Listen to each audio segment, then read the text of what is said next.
Baik, sidang jemaat yang dikasihi di dalam Tuhan, pada kesempatan sore hari ini kita bersama-sama masuk di dalam ibadah doa setiap hari Rabu. Dan sebelumnya saya menyampaikan selamat kepada Ibu Bapak Saudara, selamat sore, selamat beribadah. Dan harapan kami semua diberkati Tuhan, semua sehat, dan semua ada di dalam kasih Tuhan. Pada kesempatan petang hari ini, saya akan menyampaikan renungan menjaga hati yang saya ambil dari kitab Amsal pasal 4 ayatnya yang ke-23. Namun sebelumnya kita akan bersama-sama masuk di dalam doa. Bapa, di dalam nama Tuhan kami Yesus Kristus, kami bersyukur kepadamu ya Allah, kesempatan yang Tuhan beri bagi setiap kami untuk beribadah doa pada petang hari ini, merenungkan kebenaran firman Tuhan yang akan menjadi dasar di dalam kehidupan kami hari ke hari. Tuhan, kami membuka hati bagi kebenaran firman-Mu dan kami mempersiapkan hati kami menerima kasih karunia yang daripada Tuhan. Diberkatilah setiap kami ya Tuhan, untuk kami boleh hidup di dalam Tuhan. Amin. Bapak Ibu yang dikasihi di dalam Tuhan, masih dalam tema gereja, hakikat tubuh Kristus. Hakikat, esensi, inti tubuh Kristus. Dan sebagai orang-orang yang percaya kepada Tuhan, seringkali kita bertanya, apa arti hidup ini? Apa arti hidup kita?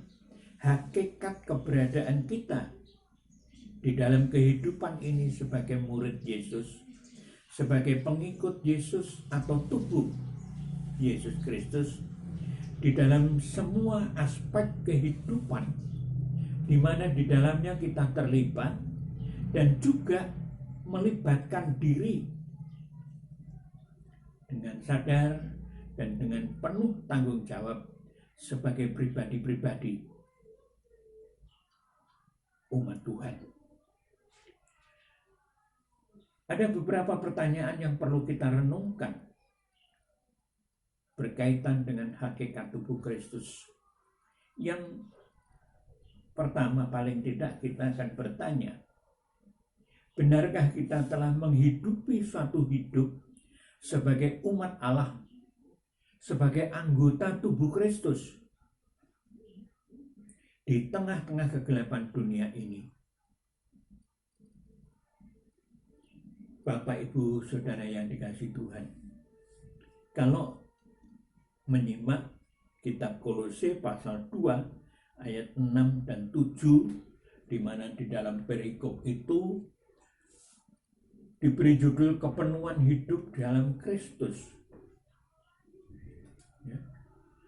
Kita bisa belajar dari situ, mengerti apa yang ditulis Rasul Paulus kepada jemaat di Kolose. Kamu telah menerima Kristus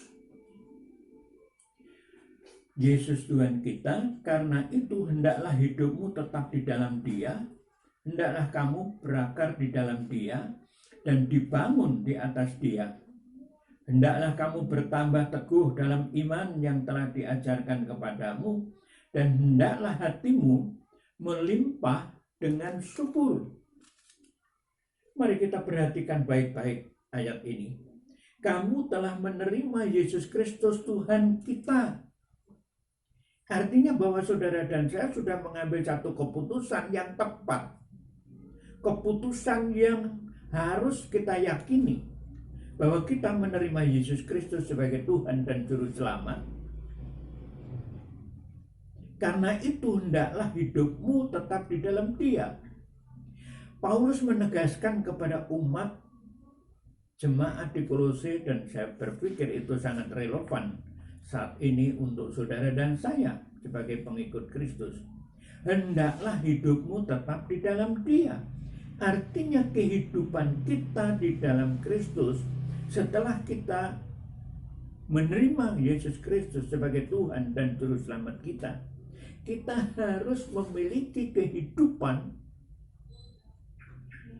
di dalam Dia. Pengertian di dalam Dia ini adalah seturut rencana kehendak Dia, Yesus Kristus Tuhan kita.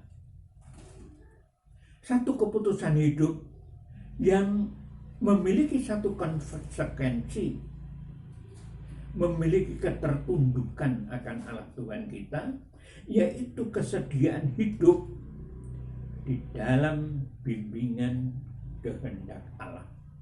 Artinya bahwa otoritas kehidupan kita mulai saat kita menerima Yesus sebagai Tuhan dan Juru Selamat ada di bawah otoritas Allah.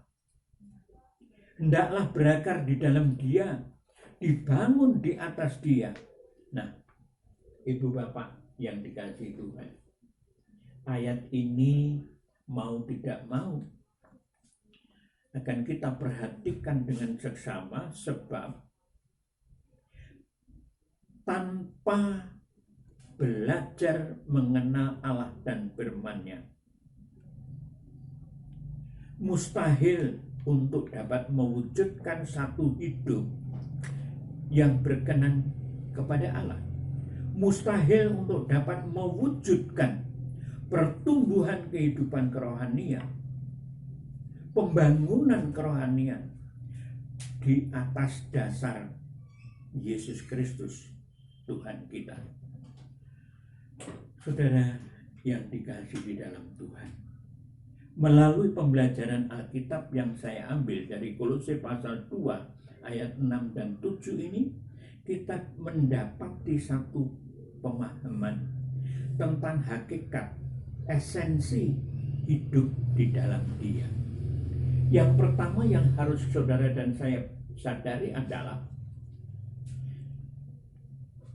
kesediaan diri untuk menanggalkan kodrat dosa. Ya, menanggalkan kodrat dosa, sinful nature. Yaitu satu kesadaran bahwa saudara dan saya, umat Allah, manusia ini berdosa. Tetapi oleh karena besarnya kasih Allah kepada kita, kita menerima anugerah keselamatan di dalam Kristus Yesus Tuhan kita melalui pengorbanannya di atas kayu salib. Yang kedua, melalui itu semua kita dilahirkan baru, ya. Dan melalui kelahiran baru itu saudara dan saya mengenakan kodrat ilahi, ya, divine nature. Artinya bahwa saudara dan saya setelah kelahiran baru itu mengalami satu perubahan, ya, perubahan pola hidup, perubahan karakter untuk meninggalkan yang lama, masuk kehidupan yang baru seperti Yesus Kristus Tuhan kita. Itulah saudara yang harus kita sadari, kita perhatikan bersama-sama. Berakar dan dibangun di atas Dia, tidak ada kata lain. Kunci daripada itu semua adalah belajar mengenal Allah dan firman-Nya, ya, untuk bisa merasakan, menerima kuasa yang dari Allah. Sebagaimana ada di dalam Yohanes pasal 1 ayat 12 itu dikatakan menerima kuasa menjadi anak-anak Allah. Artinya bahwa saudara dan saya melalui pengenalan kita akan Allah dan kebenaran firman-Nya, saudara dan saya akan merasakan menerima kuasa yang dari Allah untuk membekali hidup kita melangkah di dalam perubahan karakter kehidupan kita. Nah, Bapak Ibu Saudara yang dikasihi Tuhan, saya akan menyampaikan kepada Ibu Bapak pada saat gereja menyelenggarakan perjamuan kudus. Ya. Pada saat gereja menyelenggarakan upacara agungnya, yaitu perjamuan kudus Tuhan, bagaimana Ibu Bapak merespon perjamuan itu? Pada waktu saudara dan saya diingatkan, inilah tubuhku yang dipecah-pecahkan bagi kamu, inilah darahku, darah perjanjian yang diberikan bagi kamu. Apa yang saudara tangkap? Saudara rasakan dari kalimat firman Tuhan itu.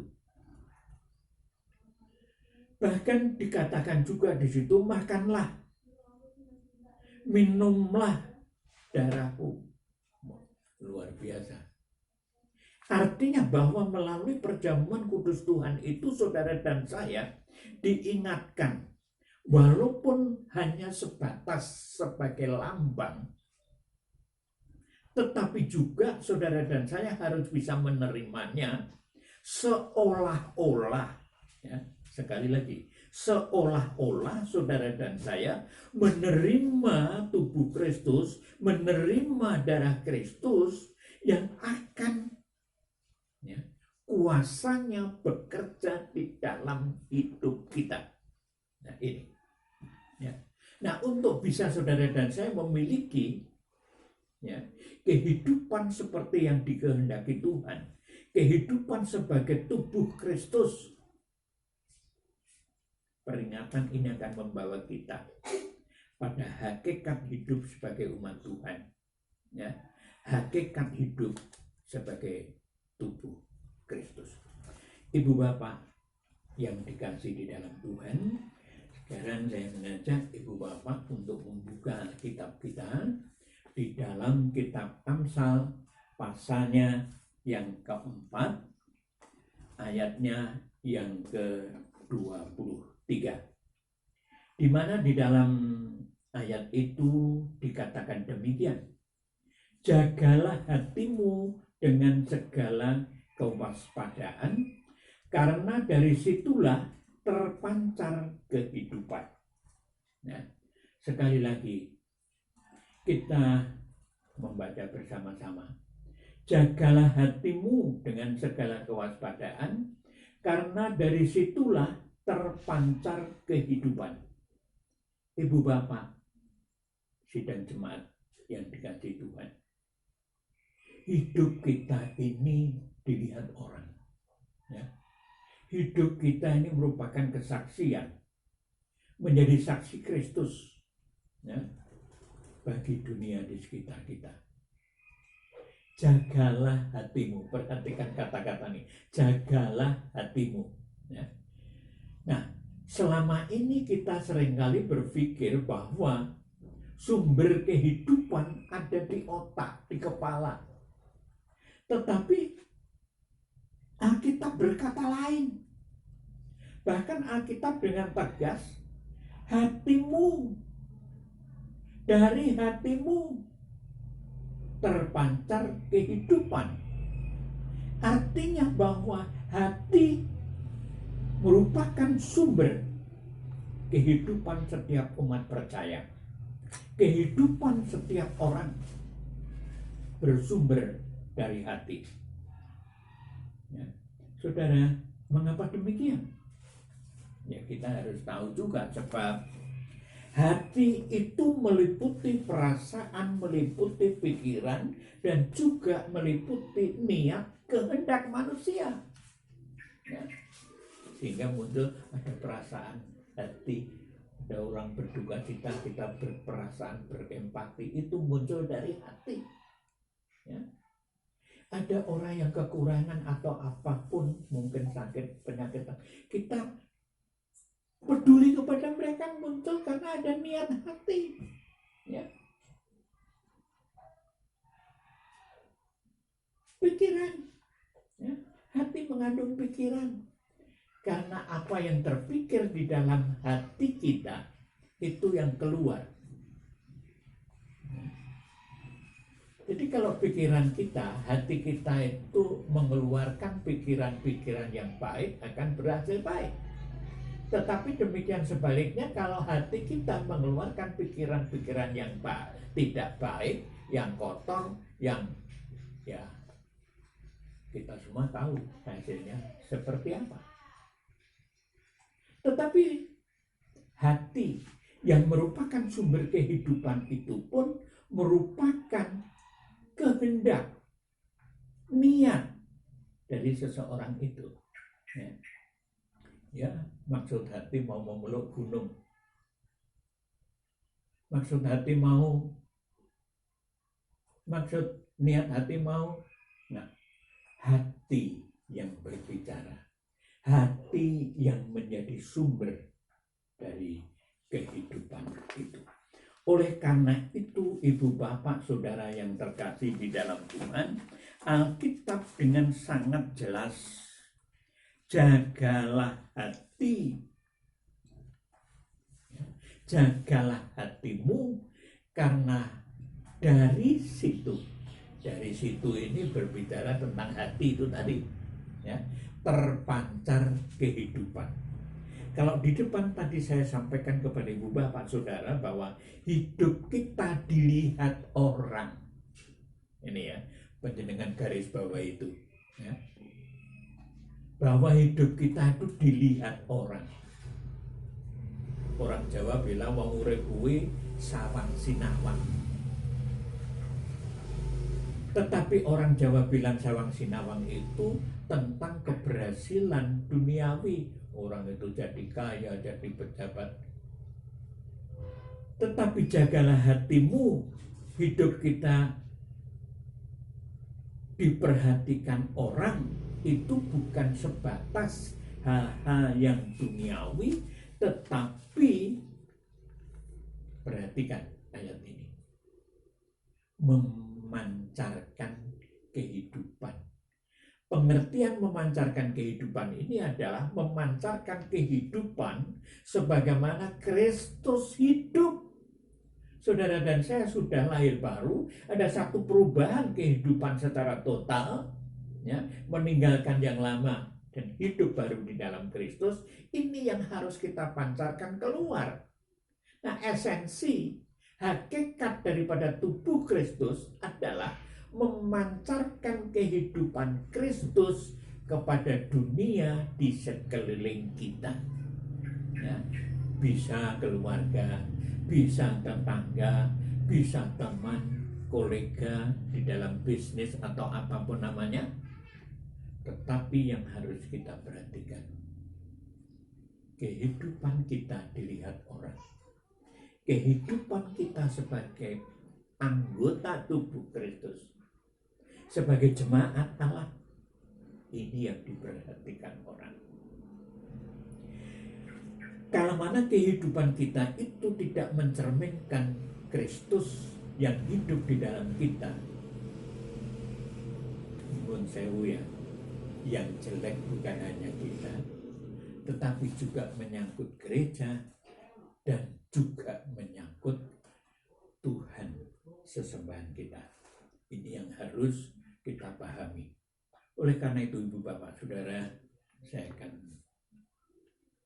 meringkas sedikit tentang kebenaran firman Tuhan ini, di mana saudara dan saya dituntut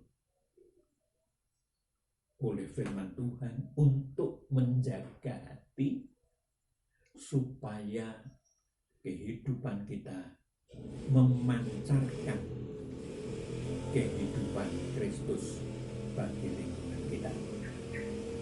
Kiranya firman Tuhan, ya, renungan pada petang hari ini bermanfaat dan memberkati kita sekalian. Kita berdoa bersama dan kita juga lanjutkan dengan syafaat doa kita bersama. Ya, kita tunduk kepala, kita berdoa bersama-sama.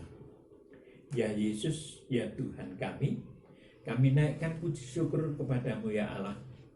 Melalui kebenaran firman Tuhan ini, Engkau semakin mengingatkan kami akan keberadaan kami sebagai anggota tubuh Kristus. Keberadaan kami sebagai murid, sebagai pengikut, sebagai abdi hamba-hamba Allah. Tuhan, pertolongan datang daripadamu. Kami yang lemah, mohon kuat kuasa-Mu sendiri bekerja atas kami. Biarlah roh-Mu yang ada di dalam kehidupan kami memimpin hidup kami di jalan yang benar, di jalan yang menjadi kehendak Tuhan. Terpujilah Engkau ya Tuhan, sekarang sampai selama-lamanya, karena besar kasih setia-Mu atas kami. Ajari kami ya Allah, untuk hidup di dalam jalan-Mu, hidup mengasihi-Mu, dan hidup mengasihi sesama kami. Bapa di dalam surga, kami ingat akan bangsa dan negara kami yang saat ini dilanda keprihatinan oleh berbagai masalah, terutama masalah perekonomian yang terpuruk oleh karena kegiatan perekonomian yang mau tidak mau harus berhenti sementara oleh karena mewabahnya virus corona. Tuhan, kepadamu kami mohon kasih setia-Mu atas setiap kami, bangsa Indonesia ini. Untuk Tuhan berkenan memberikan kekuatan penghiburan dan pengharapan bahwa kasih Tuhan nyata di dalam hidup setiap kami, umat-Mu.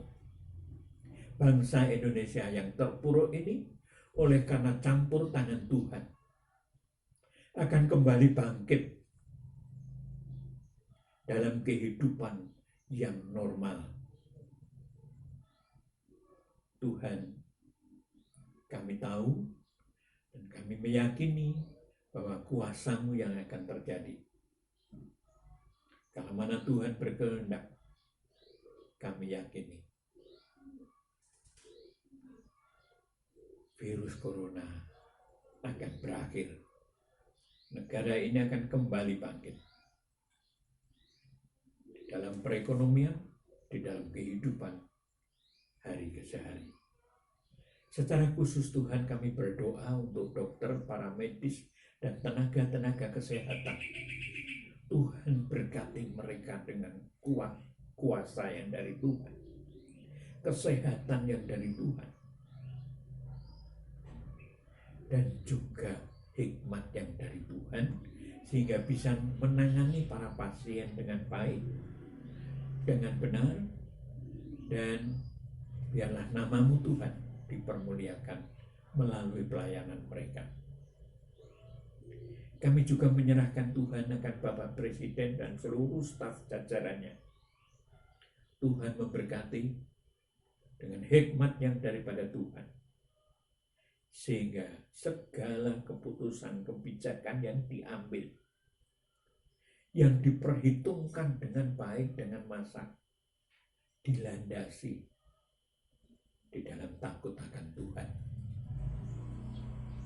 Bapak, kami percaya bahwa Engkau yang sudah memilih menetapkan Pak Jokowi menjadi presiden, Engkau juga yang akan terus menyertai beliau untuk memimpin bangsa ini kembali dari keterpurukan menjadi bangsa yang maju, bangsa yang bermartabat, bangsa yang benar-benar memiliki hati takut akan Tuhan. Bapak Surgawi, kami juga berdoa untuk umat baptis di Indonesia. Teristimewa Tuhan untuk para pemimpin, baik di pusat maupun di daerah. Terpujilah Engkau ya Allah, oleh karena kasih-Mu atas mereka, berkat dan hikmat-Mu atas para pemimpin umat baptis ini. Biarlah Tuhan melalui hamba-hamba-Mu, nama-Mu dipermuliakan, kerajaan-Mu menjadi semakin hari semakin luas. Injil diberitakan, banyak orang mendengar, banyak orang melihat kesaksian kehidupan umat baptis di Indonesia. Sehingga Tuhan hari ke sehari, nama Tuhan dipermuliakan. Kami berdoa untuk gereja-gereja Tuhan, hamba-hamba Tuhan yang Tuhan percaya untuk melayani, mengelola, menggembalakan umat-Mu. Kami mohon Tuhan, penyertaan-Mu atas mereka. Bapa di dalam surga, kami juga berdoa untuk hamba-hamba-Mu yang mungkin pada saat ini mengalami pergumulan di dalam hidupnya, entah itu sakit penyakit, entah itu ekonominya, entah itu hal-hal lain yang menjadi beban mereka. Di dalam nama Tuhan Yesus kami mohon kasih-Mu ya Allah, belas kasih-Mu atas mereka. Kami yakin Tuhan sudah memilih, memanggil mereka menjadi hamba-Mu. Tuhan juga yang akan memperlengkapi dan menjawab kebutuhan mereka. Bapa di dalam surga, secara khusus kami berdoa untuk Gereja Baptis Nyutran. Hamba-Mu Pendeta Segideon bersama keluarga, seluruh jemaat yang ada, senantiasa ada di dalam pimpinan Tuhan, penyertaan Tuhan, dan berkat Tuhan. Biarlah Tuhan, pada kesempatan yang memprihatinkan ini, satu sama lain kita tidak bisa berjumpa, dan ibadah pun masih harus seperti sekarang ini, ya, tidak bisa beribadah di gereja. Tuhan, kepadamu kami mempercayakan umat-Mu untuk senantiasa setia di dalam Tuhan. Walaupun tidak bersama-sama di dalam gereja, walaupun tidak bersama-sama di dalam persekutuan-persekutuan, tetapi kami meyakini tetap di dalam Tuhan. Terima kasih Bapa. Akhirnya Tuhan, kami berdoa, diberkatilah kiranya setiap kami yang mendengarkan firman-Mu dan diri kami sendiri diberkati untuk memiliki kehidupan yang menjadi saksi Kristus. Di dalam nama Tuhan kami Yesus Kristus, Allah Bapa dan Roh Kudus, kami alaskan doa kami. Amin. Terima kasih, Tuhan memberkati.